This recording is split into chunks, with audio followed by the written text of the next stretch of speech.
BMC news live from Kochi Malayalam വാർത്തകൾ നിങ്ങൾക്കായി അവതരിപ്പിക്കുന്നത് Cochin Kalabhavan Angamaly franchise powered by heal life Thottakattukara Nazareth villas and BMC production Angamaly. നമസ്കാരം, BMC radio Malayalam വാർത്തകളിലേക്ക് സ്വാഗതം. ഞാൻ ധനു കൃഷ്ണ. സ്വാതന്ത്ര്യദിനം പ്രമാണിച്ചുള്ള സുരക്ഷാ ക്രമീകരണങ്ങളുടെ ഭാഗമായി 20 വരെ കൊച്ചി രാജ്യാന്തര വിമാനത്താവളത്തിൽ സന്ദർശകർക്ക് നിയന്ത്രണം ഏർപ്പെടുത്തി. രാജ്യാന്തര ടെർമിനലിലെ അറൈവൽ ഏരിയയിലാണ് സന്ദർശകർക്ക് വിലക്ക്. സന്ദർശക ഗാലറിയിൽ പ്രവേശനമുണ്ട്. സുരക്ഷാ പരിശോധനകൾക്കും കൂടുതൽ സമയം എടുക്കുന്നതിനാൽ യാത്രക്കാർ നേരത്തെ വിമാനത്താവളത്തിൽ എത്തിച്ചേരണമെന്നും സിയാൽ അധികൃതർ അറിയിച്ചു. സുരക്ഷാ പരിശോധനയ്ക്കിടെ ബാഗിൽ ബോംബാണെന്ന് പറഞ്ഞ യാത്രക്കാരന്റെ തമാശ കാരണം കൊച്ചിയിൽ നിന്ന് ബാങ്കോക്കിലേക്കുള്ള തായ് ലയൺ എയർ വിമാനം 2 മണിക്കൂറിലേറെ വൈകി. വിമാനം ഇന്നലെ പുലർച്ചെ 2:10 പുറപ്പെടേണ്ടതായിരുന്നു. തിരുവനന്തപുരം സ്വദേശി പ്രശാന്തിന്റെ തമാശയാണ് മറ്റ് യാത്രക്കാരെയും വിമാനത്താവള അധികൃതരെയും വലച്ചത്. പ്രശാന്തും മകനും ഭാര്യയും അടങ്ങുന്ന കുടുംബവും മറ്റ് 4 പേരും ഒന്നിച്ച് ടിക്കറ്റ് എടുത്താണ് യാത്രയ്ക്കായി വിമാനത്താവളത്തിലെത്തിയത്. പ്രശാന്ത് സുരക്ഷാ പരിശോധനയ്ക്ക് എത്തിയപ്പോൾ കൗണ്ടറിലെ സുരക്ഷാ ഉദ്യോഗസ്ഥർ ബാഗിൽ എന്താണെന്ന് ആവർത്തിച്ച് ചോദിച്ചപ്പോൾ ബോംബാണെന്ന് തമാശ പറയുകയായിരുന്നു. ഉദ്യോഗസ്ഥർ ഇത് രേഖപ്പെടുത്തി. തുടർന്ന് ബോംബ് ത്രെഡ് അസസ്മെന്റ് കമ്മിറ്റി യോഗം ചേർന്ന് നടപടി സ്വീകരിക്കാൻ തീരുമാനിച്ചു. പ്രശാന്തിന്റെ യാത്ര തടഞ്ഞ് നെടുമ്പാശ്ശേരി പോലീസിന് കൈമാറി. അറസ്റ്റ് ചെയ്ത പ്രശാന്തിനെ പിന്നീട് ജാമ്യത്തിൽ വിട്ടയച്ചു. പ്രശാന്തിന്റെ യാത്ര മുടങ്ങിയതോടെ ഭാര്യയും മകനും യാത്ര റദ്ദാക്കി. വിമാനത്തിനകത്തെ കയറിയ മുഴുവൻ യാത്രക്കാരെയും പുറത്തിറക്കി. ബാഗുകളടക്കം പരിശോധിച്ചതിനാലാണ് വിമാനം വൈകിയത്. എല്ലാ നടപടിക്രമങ്ങളും പൂർത്തിയാക്കിയ ശേഷം പുലർച്ചെ 4:30 വിമാനം ബാങ്കോക്കിലേക്ക് പുറപ്പെട്ടത്. ആക്രിപ്പരുവത്തിൽ സർവീസ് നടത്തിയ സ്വകാര്യ ബസിന്റെ ഫിറ്റ്നസ് RTO റദ്ദാക്കി. വൈറ്റ്ല മൊബിലിറ്റി ഹബിൽ ഇന്നലെ വൈകിട്ട് മോട്ടോർ വാഹന എൻഫോഴ്സ്മെന്റ് സ്ക്വാഡ് നടത്തിയ പരിശോധനയിലാണ് എറണാകുളം ഗുരുവായൂർ റൂട്ടിലെ കൃഷ്ണ ബസ് കസ്റ്റഡിയിലെടുത്തത്. ബസിന്റെ അകവും പുറവും പൊളിഞ്ഞ നിലയിലായിരുന്നു. അകത്ത് സീറ്റുകളുടെ ഭാഗം ഇളകി തുരുമ്പിച്ച ഇരുമ്പു കഷ്ണങ്ങൾ നീണ്ടു നിന്നിരുന്നു. പുറത്തെ ബോഡിയുടെ പല ഭാഗങ്ങളും തുരുമ്പിച്ച് വേർപെട്ട നിലയിലും കടത്തി. വേഗപ്പോട്ട് വിച്ഛേദിച്ച നിലയിലായിരുന്നു. ഗുരുവായൂരിൽ നിന്ന് വൈറ്റ്ലയിൽ ട്രിപ്പ് അവസാനിപ്പിച്ച ഉടനെയാണ് എൻഫോഴ്സ്മെന്റ് സ്ക്വാഡ് പരിശോധിച്ചത്.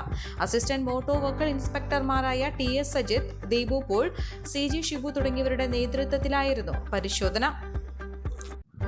വയനാട്ടിലെ ദുരിതബാധിതരെ സഹായിക്കാൻ വഴിയോര മെഗാ തട്ടുകടയുമായി CITU ഏരിയ കമ്മിറ്റിയും വഴിയോര കച്ചവട യൂണിയനും ഇന്ന് 2 മുതൽ വൈകിട്ട് 12 വരെയാണ് മൂവാറ്റുപുഴ KSRTC ബസ് സ്റ്റാൻഡ് പരിസരത്ത് മെഗാ തട്ടുകട ഒരുക്കുന്നത്. രുചിയുള്ള ഭക്ഷണം വിശപ്പ് തീരും വരെ കഴിച്ച് ഇഷ്ടമുള്ള തുക ഇവിടെ സ്ഥാപിച്ചിരിക്കുന്ന പെട്ടിയിൽ നിക്ഷേപിക്കണം. പണം വയനാട്ടിലെ ദുരിതബാധിതരിലേക്ക് എത്തിക്കും. മെഗാ തട്ടുകടയ്ക്കായി കൂറ്റൻ പന്തൽ ഒരുക്കി കഴിഞ്ഞു. നഗരത്തിലെ മുഴുവൻ തട്ടുകടകളുടെയും വഴിയോര കച്ചവടക്കാരുടെയും സഹകരണത്തോടെയാണ് മെഗാ തട്ടുകട ഒരുക്കുന്നതെന്ന് CITU area secretary CK Soman, president MA Saheer എന്നിവർ പറഞ്ഞു. കോവിഡാനന്തര കാലഘട്ടത്തിൽ ജീവിതശൈലി രോഗങ്ങളുള്ളവർക്ക് സന്തുലിതമായ ആരോഗ്യ പരിപാലനത്തിന് ആലുവയ്ക്കടുത്ത് തോട്ടക്കാട്ടുകര ജംഗ്ഷനിൽ ഹീൽ ലൈഫ് തുറന്ന പ്രവർത്തനം ആരംഭിച്ചിരിക്കുന്നു. ഫിസിയോതെറാപ്പി, സൈക്കോളജി, ആയുർവേദ ചികിത്സകൾക്കായി 8089011772 ബന്ധപ്പെടാവുന്നതാണ്. വയനാട് ഉരുൾപൊട്ടൽ ദുരന്തത്തിൽ നശിച്ച വെള്ളാർമര സ്കൂളിലെ വിദ്യാർത്ഥികൾക്ക് കരുത്ത് പകരാൻ മാർബേസിൽ ഹയർ സെക്കൻഡറി സ്കൂളും മാർബേസിൽ സ്പോർട്സ് അക്കാദമിയും കൈകോർക്കുന്നു. വിദ്യാഭ്യാസ ജില്ലയിലെ സ്കൂളുകളെയും ക്ലബ്ബുകളെയും സംഘടിപ്പിച്ച ഫുട്ബോൾ മേള നടത്തി പണം സമാഹരിച്ച വെള്ളാർമല സ്കൂളിലെ കുട്ടികളുടെ തുടർ പഠനത്തിനും ശാരീരിക മാനസിക ആരോഗ്യ സംരക്ഷണത്തിനും ഉപയോഗിക്കുമെന്നും മാർത്തോമ ചെറിയപ്പള്ളി വികാരി ഫാദർ ജോസ് പരുത്തുവയലിൽ അറിയിച്ചു. 14 മുതൽ 16 വരെ വൈകിട്ട് 3 മേള സംഘടിപ്പിക്കുന്നത്.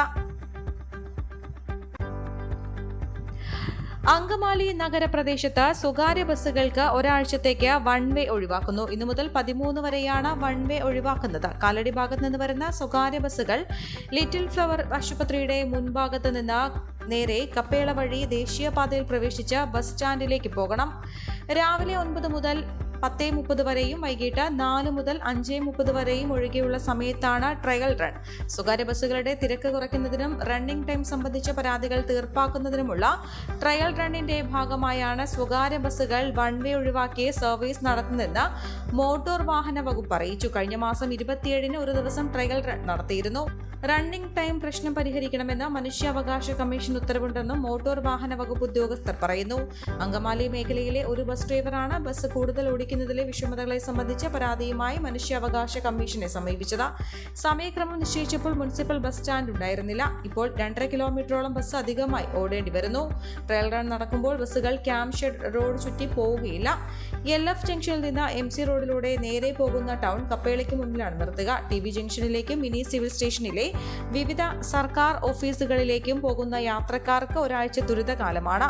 താലൂക്ക് ആശുപത്രിയിലേക്ക് പോകുന്ന സാധാരണക്കാരായ രോഗികൾ town Kappela stop, LF junction എന്നിവിടങ്ങളിൽ നിന്ന് ഓട്ടോറിക്ഷ വിളിക്കേണ്ടി വരും. ജോയിന്റ് RT രജിസ്ട്രാർ, ഉപജില്ലാ വിദ്യാഭ്യാസ ഓഫീസ് ഉൾപ്പെടെയുള്ള ഒട്ടേറെ സർക്കാർ ഓഫീസുകളാണ് മിനി സിവിൽ സ്റ്റേഷനിൽ പ്രവർത്തിക്കുന്നത്. സൈക്കിൾ മെല്ലെ മെല്ലെ കൊച്ചിയുടെ ഇഷ്ടവാഹനമായി മാറുന്നു. മെട്രോ റെയിലിന്റെ ലാസ്റ്റ് മൈൽ കണക്ടിവിറ്റിയായി അവതരിപ്പിച്ച സൈക്കിളുകൾ ഉപയോഗിക്കുന്നവരുടെ എണ്ണം കൂടി. മെട്രോയുമായി ചേർന്ന് മൈ ബൈക്കാണ് കൊച്ചിയിൽ സൈക്കിൾ സംസ്കാരം പുനരുജ്ജീവിപ്പിച്ചത്.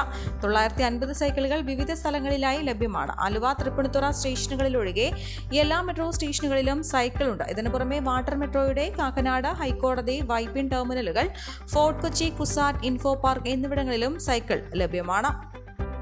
വയനാട് ഉരുൾപൊട്ടൽ ദുരന്തത്തിൽ സംസ്ഥാന വഖഫ് ബോർഡ് യോഗം അനുശോചിച്ചു. ദുരിതബാധിതരുടെ പുനരധിവാസത്തിനും ഭവന നിർമ്മാണത്തിനുമായി തനത് ഫണ്ടിൽ നിന്ന് 25 ലക്ഷം രൂപ മുഖ്യമന്ത്രിയുടെ ദുരിതാശ്വാസ നിധിയിലേക്ക് കൈമാറും. ദുരിതാശ്വാസ നിധിയിലേക്ക് നൽകാൻ വഖഫ് സ്ഥാപനങ്ങൾ പരമാവധി പണം ശേഖരിച്ച് ബോർഡിന് കൈമാറണമെന്ന് അഭ്യർത്ഥിക്കുന്നതിനും തീരുമാനം. യോഗത്തിൽ മെമ്പർമാരായ P. Ubaidulla MLA, M. Noushad MLA, advocate M. Sharafuddin, MC Mayin Haji, advocate PV Zainuddin, Rasiya Ibrahim, professor KM Abdul Rahim, VM Rahana, chief executive officer VS Sakir Hussain എന്നിവർ പങ്കെടുത്തു. വയനാട് ഉരുൾപൊട്ടൽ ദുരന്ത സഹായമായി മുഖ്യമന്ത്രിയുടെ ദുരിതാശ്വാസ നിധിയിലേക്കുള്ള ആദ്യ ഗഡു 25 ലക്ഷം രൂപ ആരോഗ്യമന്ത്രി വീണ ജോർജിന് KGMO സംസ്ഥാന പ്രസിഡന്റ് ഡോക്ടർ TN സുരേഷ് കൈമാറി. ദുരന്തമുഖത്ത് വൈദ്യസഹായം നൽകുന്നതിനും ദുരന്തത്തിൽ മരിച്ചവരുടെ പോസ്റ്റ്മോർട്ടം വേഗത്തിൽ പൂർത്തിയാക്കുന്നതിനും KGMO അംഗങ്ങൾ രംഗത്തുണ്ടായിരുന്നു. വയനാട്ടിലെ ദുരിതാശ്വാസ പ്രവർത്തനങ്ങളുമായി ബന്ധപ്പെട്ട വൈദ്യസഹായം ലഭ്യമാക്കുന്നതിന് മെഡിക്കൽ ടീമുകളുടെ സേവനം തുടർന്നും സംസ്ഥാന തലത്തിൽ ഏകോപിപ്പിക്കുമെന്നും KGMO ഉറപ്പു നൽകി. ഈ വാർത്തയോടുകൂടെ BMC റേഡിയോ മലയാളം വാർത്തകൾ സമാപിക്കുന്നു. നന്ദി, നമസ്കാരം.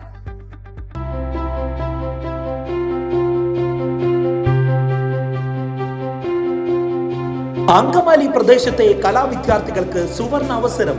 ലോക പ്രശസ്ത കലാവിദ്യാലയമായ കൊച്ചിൻ കലാഭവന്റെ അങ്കമാലി ഫ്രാഞ്ചൈസി കരയാമ്പറമ്പിനടുത്ത് എളവൂർ കവലയിലുള്ള സ്പ്രിംഗ്ഫീൽഡ് കെട്ടിടത്തിൽ പ്രവർത്തനം ആരംഭിച്ചിരിക്കുന്നു.